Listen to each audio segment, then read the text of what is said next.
तो अस्सलाम वालेकुम, हाज़िर अपने नई वीडियो के साथ। तो आज हमारा टॉपिक यूनिट नंबर 11 साउंड, जिसका टॉपिक नंबर 11.4 नॉइज़ पोल्यूशन। ठीक है, तो नॉइज़ पोल्यूशन को जानेंगे कि ये क्या होती है। जैसे कि बहुत सारी किस्म की आलूदगी होती है, जैसे फ़िज़ाई आलूदगी, ज़मीनी आलूदगी, इसी तरीके से बेटा शोर की आलूदगी भी होती है। ठीक है, यानी अगर ज़्यादा शोर माहौल में हो तो उससे भी बहुत नुकसानात हो सकते हैं ह्यूमन इंसान को। ठीक है, तो in our daily life we enjoy hearing sounds of different qualities. हम डिफरेंट क्वालिटीज़ की साउंड सुनते हैं। इससे पहले हमने कुछ साउंड की प्रॉपर्टीज़ भी पढ़ी थी, क्वालिटी, फ्रिक्वेंसी और इसके अलावा पिच, लाउडनेस। ठीक है, तो इनका इस्तेमाल थोड़ा बहुत यहाँ पे होगा।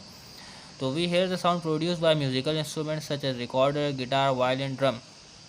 तो इनमें से जो साउंड प्रोड्यूस होती है वो हमें बड़ी पसंद आती है। ठीक है, लेकिन एक हद तक अगर इनमें से साउंड जो है रिकॉर्डर, गिटार, वायलिन से इनमें जो साउंड है वो बेतुकी प्रोड्यूस की जाए, यानी जो उसकी पिच हो और क्वालिटी है वो ठीक से ना हो, एक अच्छे टोन में ना हो, एक अच्छे अंदाज में ना हो, बल्कि बिगड़ी भी हो, पिच बिगड़ा हुआ हो और क्वालिटी बिगड़ी भी हो। क्वालिटी क्या है बेटा? वेव फॉर्म आपने देखा ही होगा पिछली वीडियो में।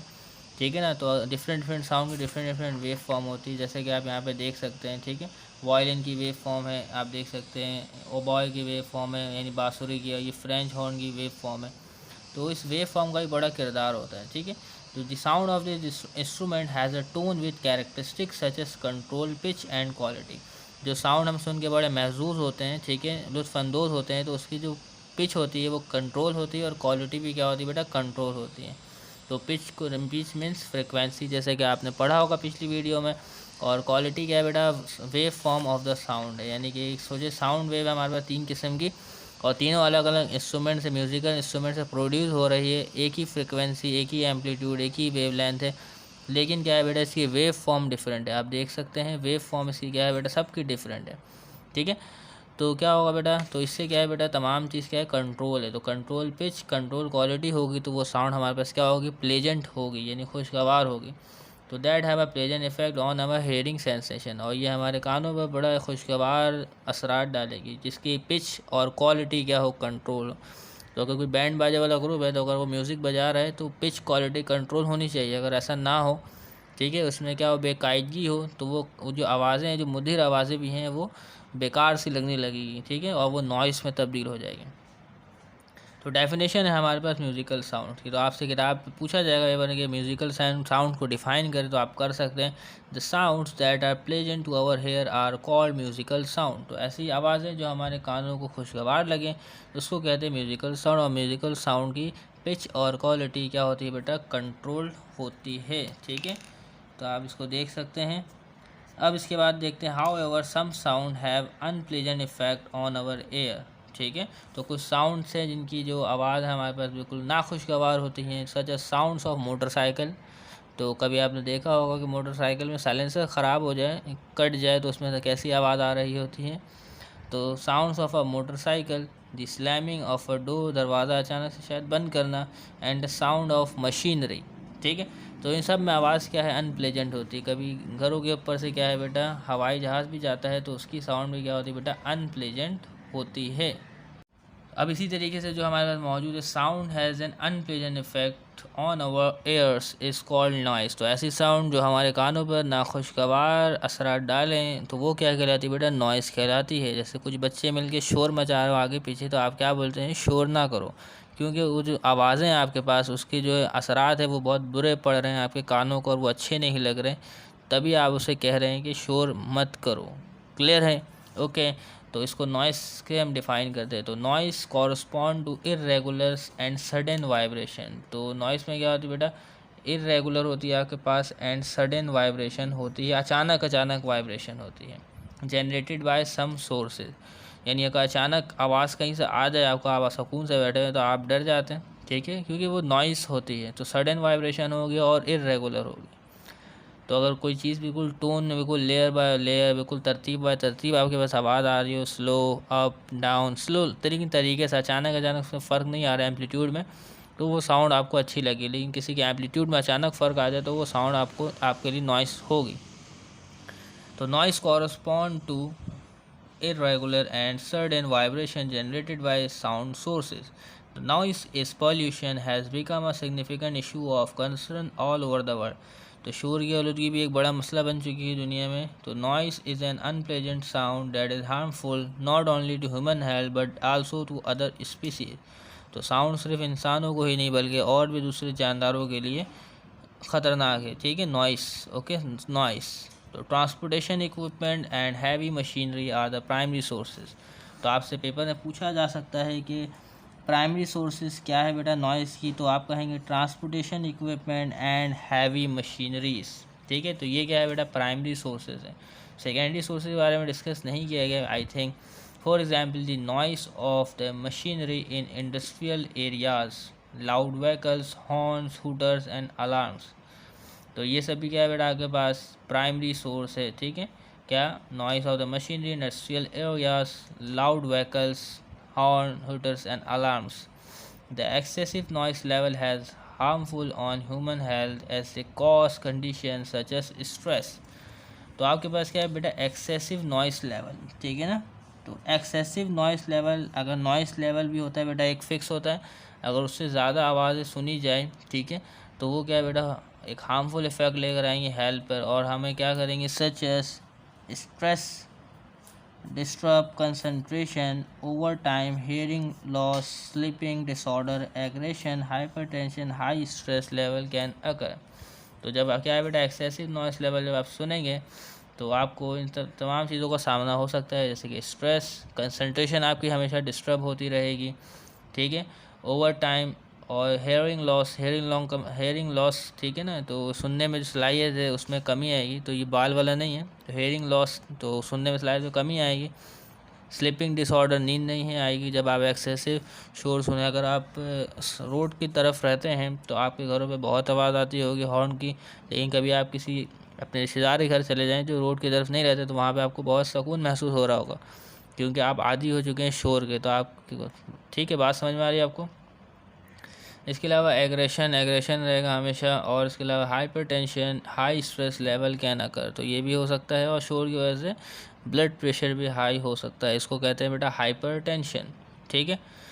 तो नॉइस जो है वो ख़तरनाक है, जो अक्सर बड़े जो घर पे होते हैं बच्चे शोर करते हैं तो उसकी वजह से भी बड़ों का बीपी हाई हो जाता है, ठीक है, हाइपरटेंशन हो जाता है, क्योंकि नॉइस एक किस्म की अनप्लेजेंट इफेक्ट लेकर आती है हमारे कानों पर, और वो जो सिग्नल्स है वो दिमाग तक क्रिएट होते हैं, ठीक है, और उससे हमें हार्मफुल इफेक्ट पड़ते हैं। A safe level of noise, तो नॉइस की भी लेवल है, ठीक है, डिपेंड ऑन 2 फैक्टर्स, 2 फैक्टर्स पर वो बेस करती हैं, ठीक है, the noise level and the duration of exposure to noise. तो सेफ़ लेवल ऑफ नॉइस क्या है बेटा, डिपेंड करता है 2 फैक्टर पे, ठीक है। अब ऐसा नहीं कि आप शोर को कम तो रख रहे हैं, लेकिन जो एक्सपोजर है आपका उसके साथ, साउंड के साथ, वो दिन में 20 घंटे हैं, ठीक है, कितने घंटे, 20 घंटे, और आपके कानों को आराम नहीं मिल रहा बल्कि 20 घंटे आपके कानों पर आवाज़ जा रही है, ठीक है ना। तो नॉइस लेवल एक जिससे साउंड की जो सेफ़ लेवल है वो डिपेंड करता है, और duration of exposure to noise. तो सोचिए आप, नॉइस कम तो है लेकिन जो एक्सपोजर है वो ज़्यादा है, 20-20 घंटे एक दिन में या 16 घंटे, तो ये भी ख़तरनाक सी बात है, ठीक है ना। तो सोचिए आप बैठ के म्यूज़िक सुन रहे हैं और पूरे पूरे दिन सुन रहे हैं, तो एक्सपोजर टाइम ज़्यादा है, ठीक है। तो एक्सपोजर टाइम भी कम होना चाहिए और नॉइस लेवल भी कम होना चाहिए, ठीक है। बल्कि हैंड फ्री का इस्तेमाल कम से कम रखना चाहिए, काम के लिए ही रखना चाहिए, गैर ज़रूरी इस्तेमाल क्या है बेटा, इससे ख़तरनाक हो सकता है, ठीक है। तो अब आगे बढ़ते हैं, हमारे पास लिखा हुआ the noise level recommended in most countries usually 85 to 90 dB। तो कुछ कंट्रीज़ में जो नॉइस लेवल रिकमेंड किया गया है हमारे पास वो है 85 से 90 dB। dB के मायने हैं बेटा डेसीबल, तो इसके आप इसके जो dB की फुल फॉर्म है वो देख सकते हैं डेसीबल, ठीक है। तो एक साइंटिस्ट था, एक बल्कि जो इन्वेंटर ऑफ फ़ोन था, ठीक है, ग्राहम बेल, अपने कभी जनरल नॉलेज में स्कूल ने पढ़ा होगा, who was the inventor of telephone, जिसमें आपने नाम सुना होगा अलेक्जेंडर ग्राहम बेल, ठीक है, जो मैंने यहाँ पे हाईलाइट भी किया है, आप देख सकते हैं। तो अब इसको भी पढ़ेंगे हम लोग। तो जो noise level recommendation in most country है वो 85 to 90 है, या आपसे MCQ से पूछा जा सकता है कि recommended noise level in different most countries, तो 85 से 90 dB के दरमियान है, ठीक है, okay. Over an 8 hour work day, अगर 8 घंटे उससे एक्सपोजर हो रहा है साउंड से, तो dB इसने दरमियान हो तो सही है, ठीक है। तो noise pollution can be reduce to an acceptable level by replacing the noisy machinery. तो नॉइस पॉल्यूशन को आप कम कर सकते हैं। कैसे कम कर सकते हैं? Bye replacing the noisy machinery with N environmental friendly machinery and equipment. तो ऐसी मशीनों को तब्दील करना पड़ेगा हमें जो क्या कहती हैं बेटा, नॉइस पॉल्यूशन फैलाती हैं, उनको तब्दील करना पड़ेगा और इन्वायरमेंट फ्रेंडली मशीनरी को इस्तेमाल करना पड़ेगा, ठीक है। और प्लेसिंग साउंड रिड्यूसिंग बैरियर्स, और साउंड रिड्यूसिंग बैरियर्स का इस्तेमाल करना पड़ेगा। जैसे गाड़ियों में, बाइक में इस्तेमाल होता है साइलेंसर, तो अगर साइलेंसर ख़राब हो जाए तो कैसी अजीब सी आवाज़ आ रही होती है, ठीक है। तो वो क्या है बेटा, साइलेंसर साउंड रिड्यूसिंग बैरियर से, ठीक है। वरना अगर साइलेंसर तमाम गाड़ियों से हटा दिया जाए तो इतना शोर होगा कि गाड़ी चलाने के काबिल भी नहीं रहेगी, लोग गाड़ी चलाने से ही कतराएंगे, ठीक है। और यूजिंग हेयरिंग प्रोटेक्शन डिवाइस, और हेयरिंग प्रोटेक्शन डिवाइस का इस्तेमाल किया जा सकता है गाड़ी चलाते हुए, ताकि उससे हम बच सकें। किससे? जो सेफ़ लेवल है उसके अंदर रह सके और सेफ़ लेवल क्रॉस करने से बच सकें, अंदर रह सके और सेफ़ लेवल क्रॉस करने से बच सकें। तो इसके अलावा आप देख लें यहाँ पे कि अब यहाँ पे हमारा do you know the decibel. तो डेसीबेल है क्या? डेसीबेल यानी इसकी short form unit DB unit है, is use for measuring relative loudness of sound detectable by human hearing. तो डीबी भी एक यूनिट है जिससे आप क्या है बेटा, लाउडनेस ऑफ साउंड को चेक करते हैं, ठीक है, जो डिटेक्ट करते हैं ह्यूमन। खैर इतना कोई मसला नहीं भी। The term bel is drive from the name of Alexander Graham Bell. तो इनके एजाज़ में बेल का वर्ड उठाया गया और इसको एक यूनिट बनाया गया है। तो inventor of telephone describe is decibel is the smaller unit of bel, ठीक है। तो जैसे कि हमारे पास मीटर होता है, एक यूनिट होता है ना मीटर, और मीटर का क्या होता है बेटा, उस छोटी यूनिट हो वो मिलीमीटर होती है। इसी तरीके से बेल भी एक क्या है, हमारे पास एक यूनिट है और उससे छोटी यूनिट क्या होगी बेटा, डेसीबेल, ठीक है। सुना है ना, जैसे एक लीटर यूनिट होता है और उससे जो छोटी यूनिट होगी वो क्या होगी बेटा, मिली लीटर, ml। तो इसी तरीके बेल जो है एक बड़ी यूनिट है और डेसीबेल क्या है, एक छोटी यूनिट है। तो यहाँ पे क्या इस्तेमाल होगा बेटा, डेसीबेल इस्तेमाल होगा, डीबी इस्तेमाल होगा। तो कुछ रेंजेस देखते हैं साउंड की, ठीक है, साउंड की लाउडनेस की। तो आज ज़रा देखते हैं। तो नॉइस लेवल इन डेसीबेल, तो नॉइस लेवल हमें दिए गए बेटा डेसीबेल की यूनिट में। तो किस किस चीज़ों की डेसीबेल कितनी होती है उसको देख लेते हैं, ठीक है।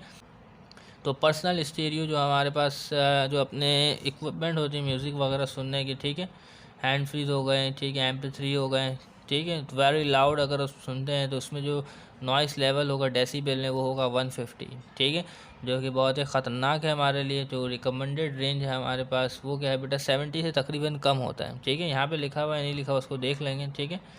तो रिकमेंडेड यहाँ पे आपकी किताब में तो 85 से 90 के दरमियान है, ठीक है। तो और भी देखते हैं। तो पर्सनल स्टीरियो जो वेरी लाउड हो उसकी जो डेसीबल में जो आपके पास नॉइस लेवल है वो 150 है। कभी आप हैंड फ्री बाय करें, ख़रीदें, तो आप उसमें डब्बे में ज़रूर पढ़ें कि उसकी जो डीबी है डेसीबल क्या है, ठीक है, साउंड की। लेकिन अक्सर बेचते हो तो डब्बा ऐसे ही बना हुआ होता है हमारे पास, लेकिन अगर किसी अच्छे ब्रांड के लेंगे तो उसमें जो है वो ठीक से मेंशन होगा, ठीक है। इसके अलावा डैमेज टू हेयरिंग 140 डेसिमल पे आपको क्या हो सकता, डेसीबल पे क्या हो सकता है, डैमेज टू हेयरिंग हो सकता है, और उससे आगे जाए तो और भी ख़तरनाक असरात मुरतब होंगे। तो डैमेज रॉक कॉन्सर्ट, तो ये एक म्यूज़िकल कॉन्सर्ट में जो आपके पास खैर जो भी लिखा हुआ है, तो इसमें क्या है, जो साउंड की लेवल होगी 110 होगी, लेकिन वो ख़ास बात नहीं है। तो कुछ चीज़ों की डिस्कस करना चाहिए था हमें। तो sound of drill machine 3 meters away, तो ड्रिल मशीन की साउंड 3 मीटर दूर वो हो गया आपके पास 90 डेसीबल, 90 dB, ठीक है। अब बिजी रोड की जो साउंड लेवल होगी वो होगी 70 dB। नॉर्मल कन्वर्सेशन की जो साउंड लेवल होगी वो होगी 60 dB, ठीक है। नॉर्मल कन्वर्सेशन जैसे हम करते हैं तो उसमें जो साउंड लेवल है, नॉइस लेवल है, ठीक है, शोर का जो लेवल है वो है 60 dB। और विस्परिंग यानी हल्की फुल्की सरगोशी करना, हल्का हल्का बात करना, तो उसमें जो नॉइस लेवल है इन dB वो है 30 dB। और थ्रेशोल्ड ऑफ हियरिंग 0 dB, तो इस 0 dB पर हम कोई साउंड नहीं सुन सकता। अगर साउंड की जो dB है वो 0 है तो वो साउंड हम नहीं सुन सकते, ठीक है। तो अभी आपको बताया था कि म्यूज़िकल साउंड और नॉइस के बारे में, तो आप यहाँ पे देख सकते हैं म्यूज़िकल साउंड और नॉइस साउंड के बारे में। तो do you no irregular repeating sound waves create noise. अगर इर्रेगुलर रिपीटिंग हो किसकी बेटा, साउंड वेव्स की, तो वो क्या होगा, नॉइस क्रिएट करेगा। While regular repeating waves produce musical notes, ठीक है। अगर इरेगुलर रिपीटिंग हो रही साउंड वेव्स की तो नॉइस होगा, और अगर रेगुलर रिपीटिंग हो रही साउंड वेव्स की तो वो म्यूज़िकल नोट्स होंगे, ठीक है। तो आप देख सकते हैं कि बांसुरी को भी इरेगुलर तरीके से बजाया जाए, एक तसलसल से ना बजाया जाए तो एक नॉइस क्रिएट होगी। तो इसी तरीके से अगर कोई ढोल भी बजाया जा रहा है उसको एक क्या है बेटा, रेगुलर रिपीटिंग ना की जाए, उसको बीट ना किया जाए तरीक़ेकार से, तो क्या है बेटा, वो उससे नॉइज़ क्रिएट होगा, ठीक है। और अगर एक अच्छे से बजाया जाए, अच्छे से हिट किया जाए, तो उससे क्या है बेटा, एक म्यूज़िकल नोट्स क्रिएट होगा। तो यहाँ पे दो वेव्स हैं हमारे पास, वेव्स देखिए, एक ऊपर वाली और एक नीचे वाली। तो ऊपर वाली वेव्स में देखिए बेटा क्या स्मूथ वेव्स जा रही है, ठीक है, क्या कर्व आ रहा है, ठीक है, फिर ऊपर जा रहा है, फिर हल्का सा स्मूथ नीचे, फिर ऊपर, तो इस तरीके से वेव जा रही। और इधर वेव देखें, इधर कैसे, कितने टर्न्स आ रहे हैं इसमें, कितने टर्न्स आ रहे हैं, कितने डेविएशंस आ रहे हैं, ठीक है, कोई स्मूथ नहीं है वेव यहाँ पे आपके पास। तो ये वाली जो वेव है ये क्या है बेटा, आपके पास नॉइस है, जबकि ये वेव आपके पास क्या है बेटा, म्यूज़िक है। तो वेव्स को देख कर ही आप पहचान चुके हैं कि आपके पास म्यूज़िक क्या होगी और नॉइस क्या होगा। तो उम्मीद करते हैं तमाम बातें आपको क्लियर हो गई होंगी। तो नेक्स्ट वीडियो में हम डिस्कस करेंगे, ठीक है, रिफ्लेक्शन ऑफ साउंड। तब तक के लिए इजाज़त दीजिएगा, चैनल को सब्सक्राइब कीजिएगा। अल्लाह हाफिज़।